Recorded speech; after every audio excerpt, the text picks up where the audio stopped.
Hello, everyone. A huge welcome back to Talk Walk English, where we make mastering this language feel easy and enjoyable. I'm thrilled to be your host today.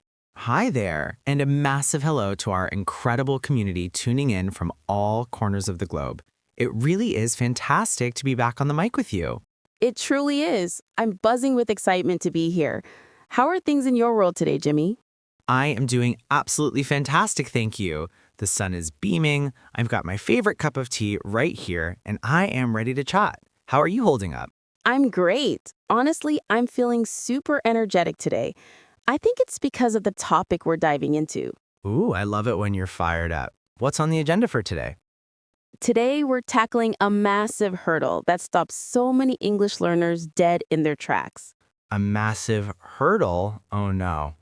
Don't tell me it's grammar again. No, it's not grammar. It's something much deeper. It's all in our heads. In our heads? Yes, it is the paralyzing belief that we have to be perfect. Ah, the perfection trap. Exactly. It's a big, scary monster for a lot of people. It really is. So the message today is that you don't need to be flawless. You just need to begin. I love that title. You just need to start.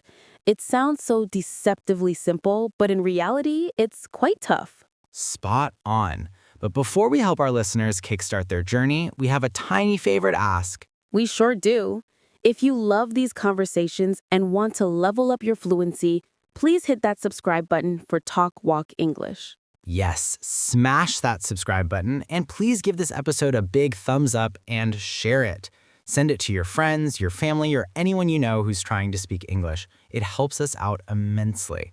Thank you, everyone. Okay, Jimmy, let's talk about taking that first step. Let's do it. So why do people hesitate so much when it comes to speaking?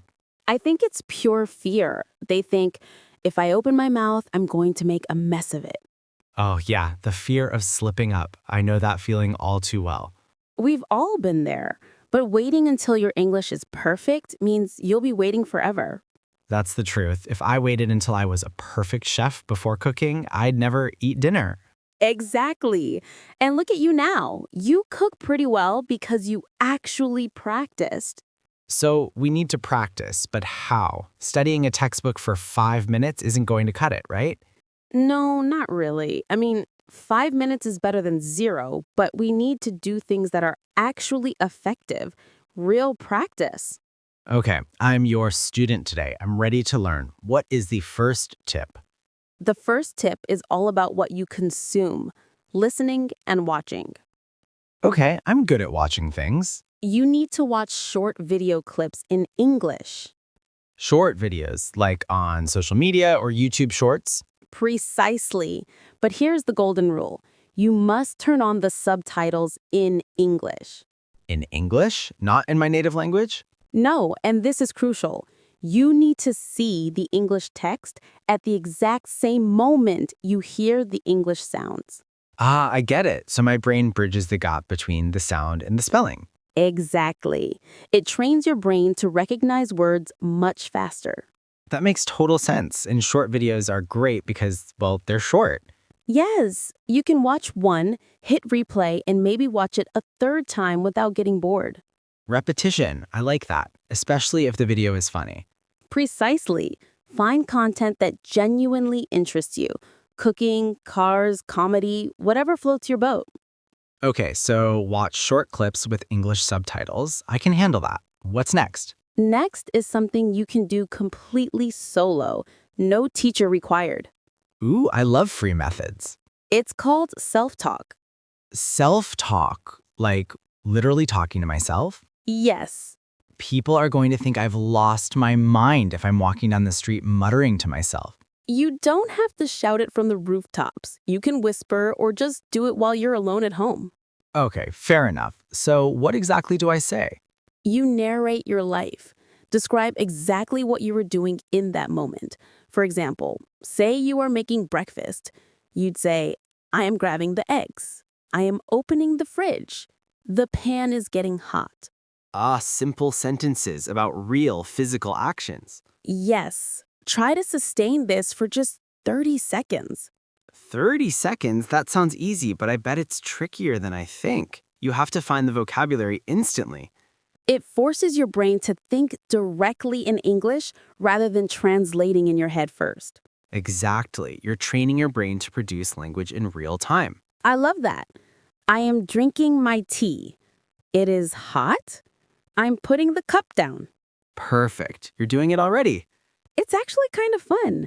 It makes boring moments a little more interesting. It really does. And if you get stuck on a word, that's fine. You can look it up later.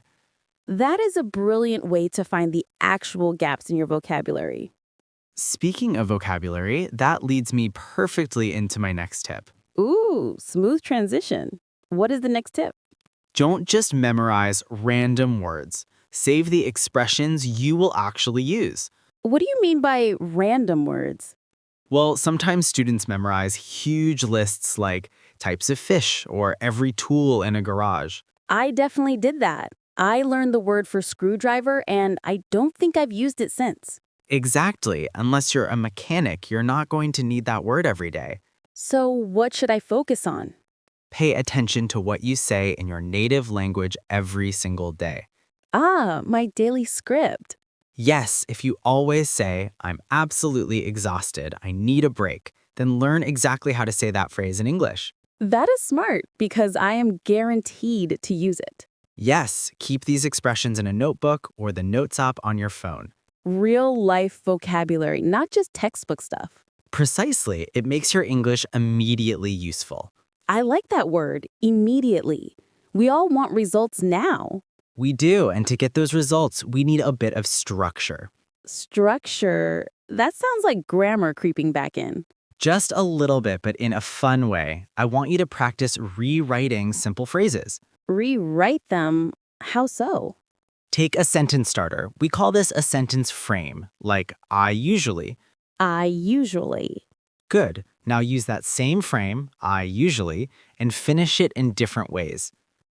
I usually drink coffee. I usually take the bus. I usually wear jeans. Yes, see? You just built 4 sentences in seconds. That is powerful. I'm practicing the grammar of I usually without burying my nose in a grammar book. Exactly. You're getting comfortable with the pattern itself. Can I do this with other frames? Of course. Try I like to or I'm going to. Okay, I'm going to the shop. I'm going to sleep. I'm going to learn English. Yes, it builds so much confidence. You realize you can express a lot of ideas with just one tiny structure. This is fantastic for beginners. It makes speaking feel manageable. It is. And remember, you don't need to be perfect. You just need to communicate. I agree completely. Okay, Jimmy, I'm watching videos, talking to myself, capturing useful words, and using sentence frames. Is there anything else? Yes, there's one more tip, and it's very physical. Physical, like doing push-ups? Sort of, but it's exercise for your mouth. My mouth muscles? Yes, I want you to read out loud. Read out loud. Okay. For how long? For 5 to 10 minutes. But here is the challenge. Do not stop. Do not stop. No matter what. What if I stumble over a word? Keep going. What if I have no idea what a word means? Keep going. Wow, that's intense. Why the rush? Because when we stop, we analyze, we get nervous, we start criticizing ourselves. Ah, the perfection monster returns. Yes, but if you read for 10 minutes nonstop, you enter a flow state. You get used to the natural rhythm of English. I see. It's about the flow, not the accuracy. Exactly. You are physically training your tongue and lips to move in English ways. It's like going to the gym for my face. Yes, and after 10 minutes, your mouth might actually feel a bit tired. That's a good sign. It means I put in the work. It means you are physically changing how you speak. Can I read anything I want? Anything. A news article, a children's book, a blog post, or even the transcript of this podcast. Oh, that is a great idea. Read our conversation out loud.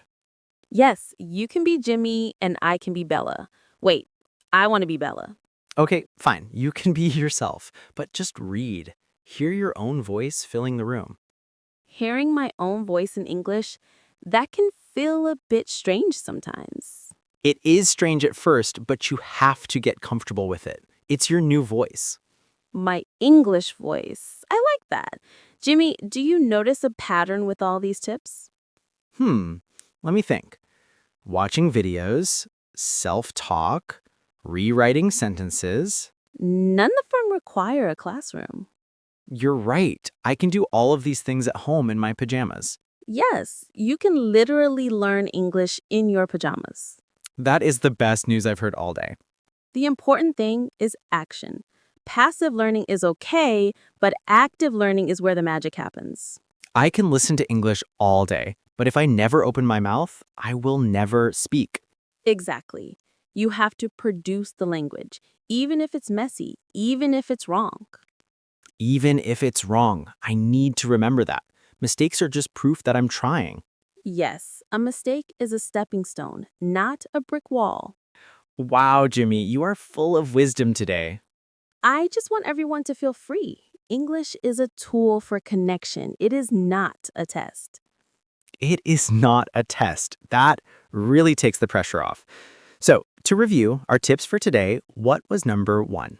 Number 1, watch short videos with English subtitles. Number 2, self-talk.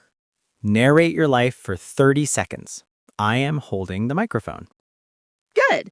Number 3, save expressions that you actually use in your daily life.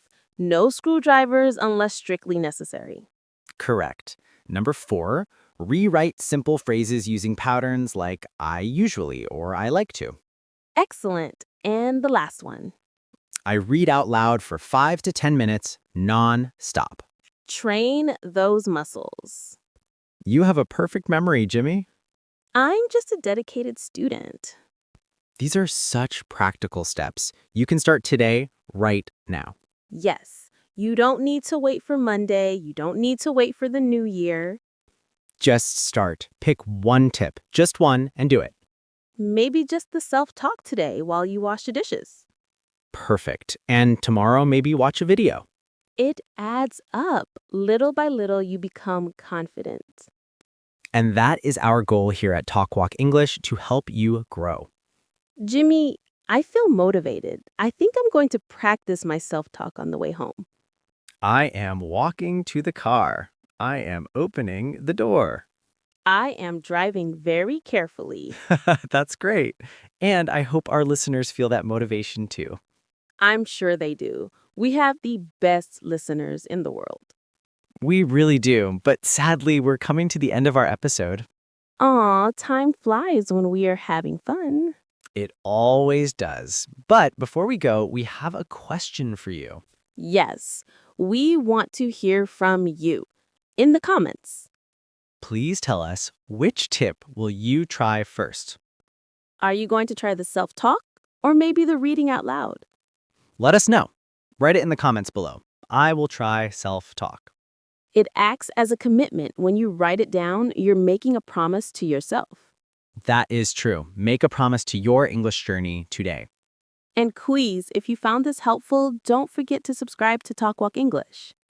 And click that bell icon so you never miss a video. We have so many more topics to discuss. And give us a like. It makes me smile. It makes Bella smile and it makes me smile too. It does. A big smile. Thank you so much for listening, everyone. You are doing a great job. Keep going. Yes, believe in yourself. You can do this. We will see you in the next episode. Bye-bye, everyone. Happy learning. Bye.